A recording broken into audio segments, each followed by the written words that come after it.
with you! Just take us up all the way! The Crab Nebula! And beyond! There.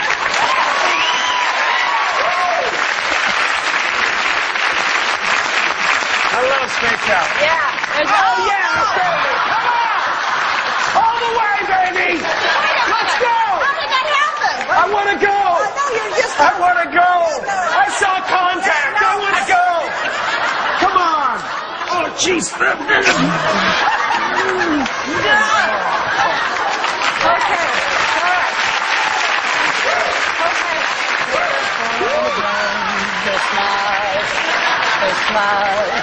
Yeah, you've been a real cool little baby. Santa Claus is hanging. Santa Claus is hanging. Santa Claus is hanging. Round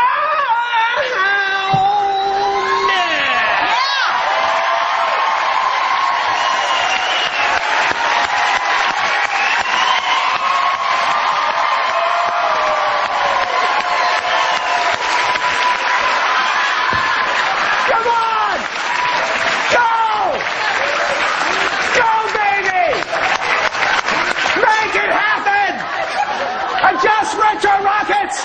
Engage boosters! Oh, God. Wow. I love a good holiday song. Yeah.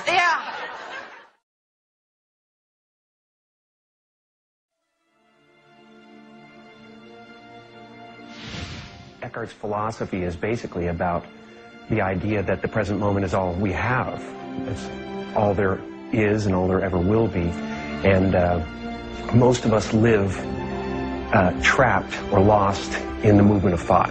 Sometimes I've spent 2 hours of my day thinking about one person I resent, you know, and going through orations and, you know, if he ever says this, I'll say that, and all of those things. And you go, I find myself now when I get caught up in something like that, becoming conscious suddenly and going, oh, wait, I'm here. I'm not with that person right now. I'm creating things that don't even exist, you know, and it's useless. It's time badly spent, you know. I woke up and I suddenly got it. I understood suddenly how thought was just an illusory thing. And how thought is responsible for, if not all, most of the suffering we experience. And then I suddenly felt like I was looking at these thoughts from another perspective, and I wondered, who is it that's aware that I'm thinking? And suddenly I was thrown into this expansive, amazing feeling of freedom from myself, from my problems. I saw that I was bigger than what I do. I was bigger than my body. I was everything and everyone. I was no longer a fragment of the universe. I was the universe. It is exciting what's happening. It is exciting because there is an audience for it. I'm the audience for it. I know it. If I could watch this stuff 24 hours a day on my computer, on my television, that's where I'd be, because it's ideas, and ideas are working. You know, that's why television shows like Oprah are working, because people have something to take away. We literally have the power to influence the very fields of this planet to sustain life in the world, sustain the health and the healing and the well-being of our bodies, and it's all about the magnetic fields of the Earth. This led to a series of studies, and the bottom line to the studies is this. What they found is that it is human emotion, specifically the magnetic fields produced by the human heart during certain kinds of emotion, that now our document is extending far beyond our bodies into the physical world, and now to such a degree that our satellites hundreds of miles above the surface are able to pick these up. This has led to a number of studies now showing that when a certain number of people come together and they choose in a moment of time to create a precise emotion in their hearts, that emotion literally can intentionally influence the very fields that sustain the life on planet Earth. These fields are now implicated in everything from the immune response of humans throughout the planet, climate, weather patterns, cycles of war and peace, our ability to solve problems, our cognitive abilities. All of these, as different as they sound from one another, are all linked to our relationship to the magnetic fields of the Earth. So what makes this so beautiful is every human on the planet is linked to the field, but not every human on the planet has to be consciously aware of their relationship to benefit from what a relatively few number of people come to understand.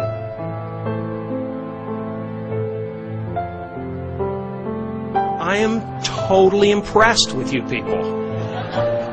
Seriously, we live on a planet where we're very crammed together, and I think we do really well.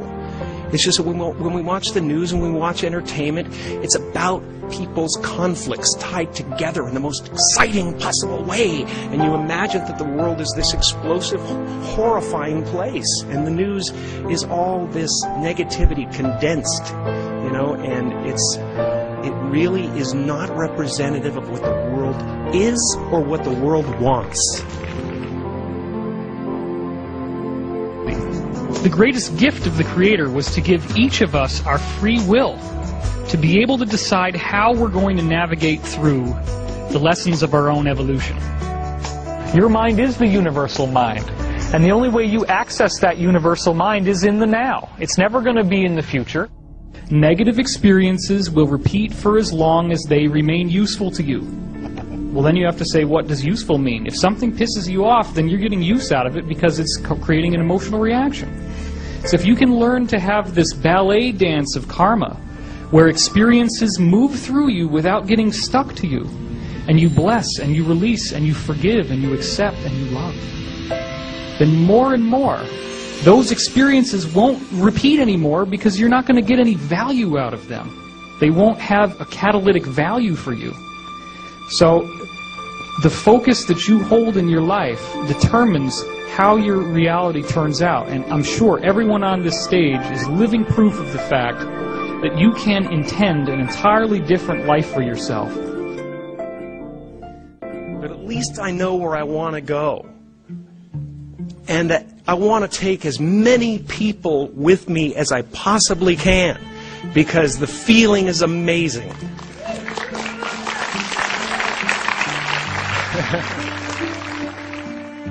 And we are all one thing. It really is true. Can I speak to the person in the last row, in the very last seat against the wall? Is there someone back there that can say hello? What's your name? Andrea, are you aware that, do you have the distinct, palpable feeling that your intention created this evening, as well as Melissa's?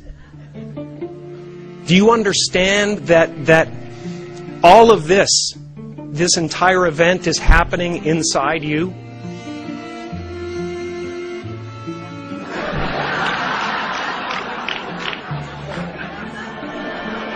Well, just try to feel it for a second, because it's a trip, man. Some people go to the Super Bowl. I am the Super Bowl, man. I swear. My friends are all going, did you see that play? That was great. I'm like, yeah, but the energy coming out of me right now, man, is unbelievable. I'm just sitting there. I'm the stadium. I'm the vendors outside. I'm the crack dealer on the corner. I'm everything, man. There's no end to it, and it's so much fun. It's so much fun.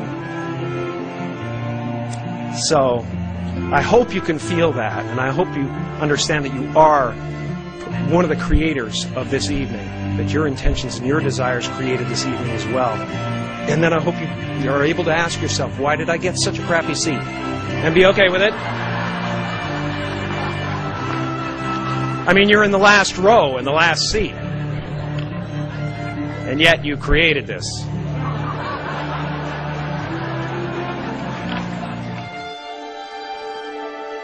It's our intention.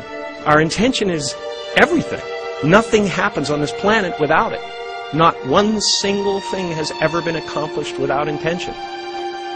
So I started thinking about my life, and I started thinking about this conference and what we're about, and I looked back and I thought, well, I was two people my whole life. I was in the living room entertaining people, being a monkey, you know, doing my thing for the company and trying to relieve my mother, who was suffering. She had rheumatoid arthritis and colitis and everything under the sun that was nagging at her, and she was depressed. And I wanted her to be free. And I wanted her to realize that her life was worth something because she gave birth to someone who's worth something.